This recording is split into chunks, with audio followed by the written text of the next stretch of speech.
kasus, yaitu pelanggaran kasus kode etik profesi notaris di Provinsi Jawa Tengah yang berinisial JDU dan AHP pada Januari tanggal 22 dan 25. Kasus ini sudah ditindaklanjuti secara tegas karena kedua notaris ini merugikan masyarakat yang biasanya terjadi karena pihak notaris berpihak pada salah satu akta maupun melakukan penyalahgunaan jabatan untuk kepentingan pribadi yang dapat mengganggu kepercayaan terhadap profesi notaris. Nah, pertanyaannya Pak, dalam kasus pelanggaran kode etik notaris ini, badan atau lembaga apakah yang akan menindaklanjuti kasus pelanggaran kode etik? Dan apakah proses hukum ini berjalan transparan atau dilakukan secara tertutup? Lalu jika seorang notaris ini tidak bersikap netral dan memihak salah satu pihak, apakah ada pasal hukum mengenai contoh kasus ini? Jadi ada di Undang-Undang Jabatan Notaris kan ada.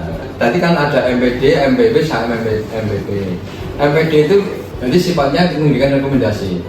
Misalnya kita jadi MPD, kita panggil notaris yang dianggap bermasalah, ada pengaduan masyarakat, kita panggil sejauh mana pelanggaran itu.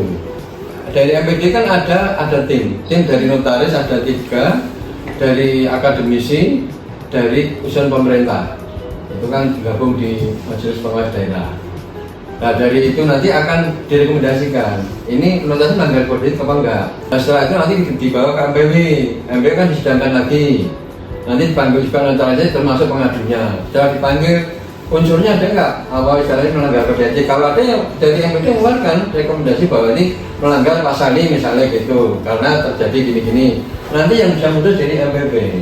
Ini yang terjadi kalau yang satu itu sudah diputus karena sudah ada putusan hukum, karena 2 tahun ya teman kita juga, nah 2 tahun dan ini sudah dipecat. Pajak nggak dibayar pajaknya. Apakah pernah terjadi pelanggaran kode etik? Selamat ulang tahun ke Bang apa? Keseimbangan antara kepentingan pribadi klien. Notaris sifatnya netral.